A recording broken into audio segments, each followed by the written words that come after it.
Evening, guys. Great to have you with me once again. And I've just come on tonight just to look at the current situation at Newcastle United. Of course, we're back in action on Sunday against Crystal Palace and looking to get back to winning ways. It seems like a lifetime, doesn't it, since we've had a game.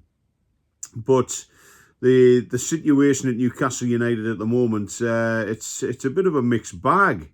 With the results on the pitch, we're sitting currently 12th in the league. And the question is, who does the buck stop with for the way things have been going this season? Because we didn't get the players in the summer that we hoped to. The players that we did bring in have been underperforming. They've just been misfiring. And, the manager and the tactics haven't been good, and not so much as a peep from the owners, to be honest. We've had sporting directors come and go, and it's been, a real mixed bag so far this season. But once again, guys, welcome once again to my channel. Before I get into everything, once again, don't forget to subscribe if you want instant access to any new videos. And I must apologise for not being on for a while, but it's great to be back.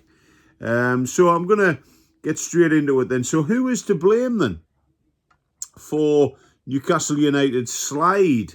Currently 12th.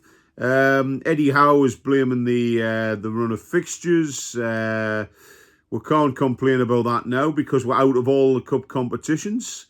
We've got... I don't think we've got any chance of qualifying for Europe.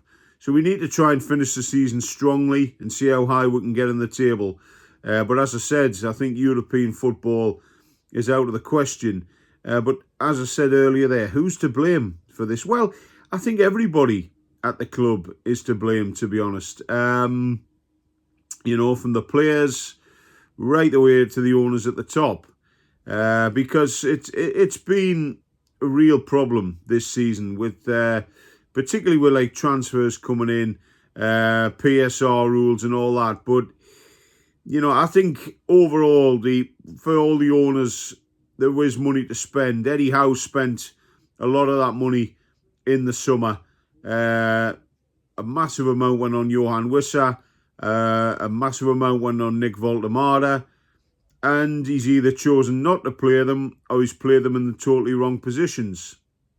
If I had to choose one, I think, well, obviously the players aren't performing.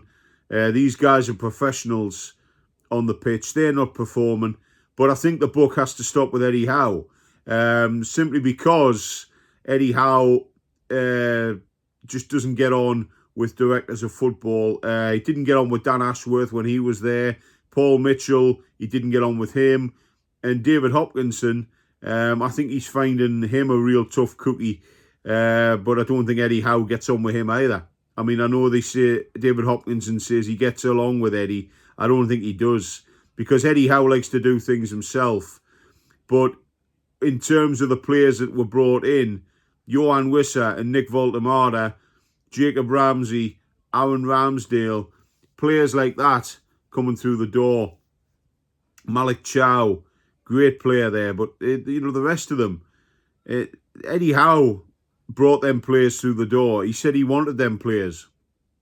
And he didn't do his research into particularly Nick Voltemada. Didn't do his research into him. He brought Nick Voltemada in. And we all know that he's a striker. But he's not the type of striker that runs on. Eddie Howe likes strikers that like to run. The pacey, skillful strikers. That's what he likes. The likes of Alexander Isak when he brought him in. That's what Isak used to do. He used to play on the shoulders of defenders. Nick Voltemada doesn't do that. He's not that type of player. You get the ball into the box to Nick Voltemada and he'll do the biz. But you've got to get it into him. Ball to feet. You've got to get it in as a target man so he can get his head to it. He can't run on. He hasn't got the pace to do that. He's a strong lad.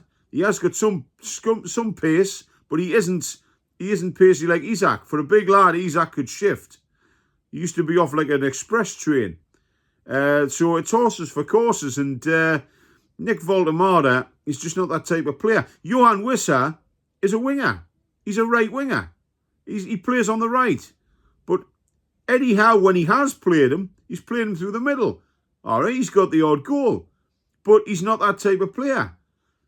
But that's the problem that we've got with the manager at the moment. If you don't play well in these positions that he puts you in, he demotes you back into midfield or puts you back on the bench. You'd rather play Anthony Gordon through the middle.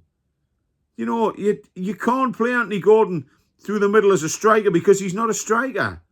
He's a winger and possibly a number 10, but he's not a winger. But in terms of the manager, he brought the players in because he's fallen out with the directors of football. I mean, Paul Mitchell even came out and said that him and Eddie didn't get on. Towards the end of his time at St James's Park, he said they didn't get on.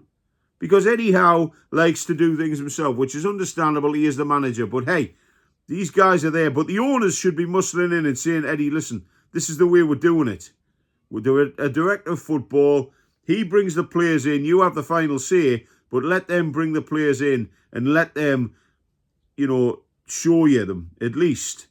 And in terms of bringing players in, spending a lot of money, which we have done on players in the summer and it didn't work. We can go out. The amount of money we spent on Johan Wissa, you could have got two half-decent players in to do the biz. I mean, you look at some of the teams in and around us. I mean, look at Sunderland.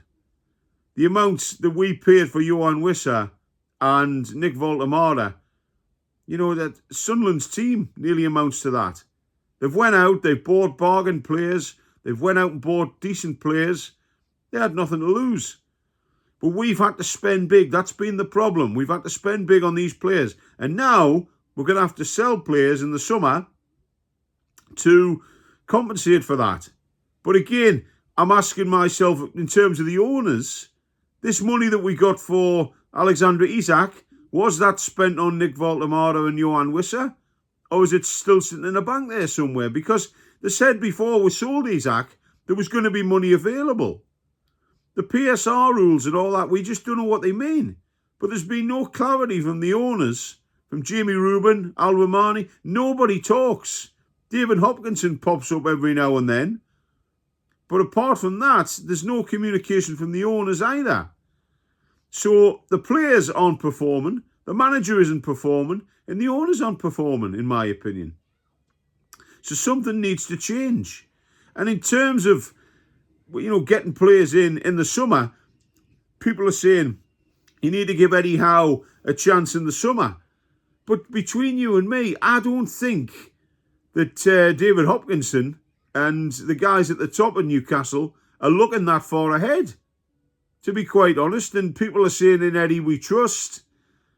That trust, is it wearing thin, guys? Because for us as fans, Eddie Howe has done a great job. In his time at Newcastle United, he's done a fantastic job. He's won us a trophy. But then next season, we qualify for Europe. Let's just say we have a good season. We finish 4th or 5th or whatever. And we qualify for Europe. Then what happens? Do we then extend the squad? Do we bring players in? We still need a striker. We still need another right back, another left back, a new goalkeeper. Do we bring new players in? Do we look into the academy? What do we do? Are we going to be back to square one the following season where we're 11th or 12th because we're struggling because of squad depth? But this has to come from the top. We need somebody who's going to talk from the owner's side to the fans. Let them know exactly what's going on. Players, we need decent players in who are going to play for the name on the front of the shirt, not the back. And more importantly, the manager needs to get it right, or his head's going to roll. It's as simple as that. Because these owners, in Eddie we trust, in as much as we like Eddie Howe, we've had managers before we've liked, and they've been moved on because the owners, the chairman, whoever at the time, have thought, hang on, this isn't working. And for these owners, I mean, they haven't owned a football club before. So it's all new to them. And in my opinion, mistakes have been made at this football club. And they need to be sorted out. But I would start in the summer with a clean piece of paper, a blank canvas, right? But the owners need to learn from their mistakes, the players need to learn from their mistakes, and the manager needs to learn from his, right? We kick off again. We finish this season the best we can, strong, try and get a decent finish. Then in the summer, bring some players in my opinion. But work with the director of football, Eddie. Work with the director of football. Work with the owners to get things right. Because if you don't, and we don't get a good start of the season, you're going to be out the door, son. Because these guys aren't going to hang around. They're going to bring somebody else in who is going to do the job, who is going to toe the line. The players need to step up to the mark. But at the same time, if they've got any problems with the manager, they need to tell him.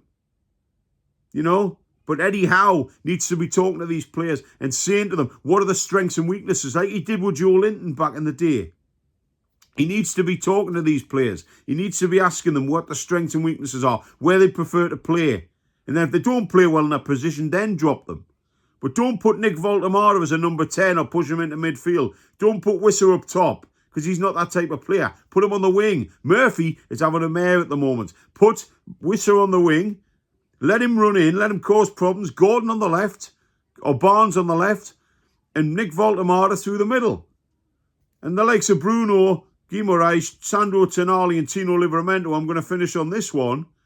If these players don't want to be at the club, sell them. Don't try and pander to the needs or the demands. If they don't want to be at the club, like Isaac, we finally got rid of him because he didn't want to be there.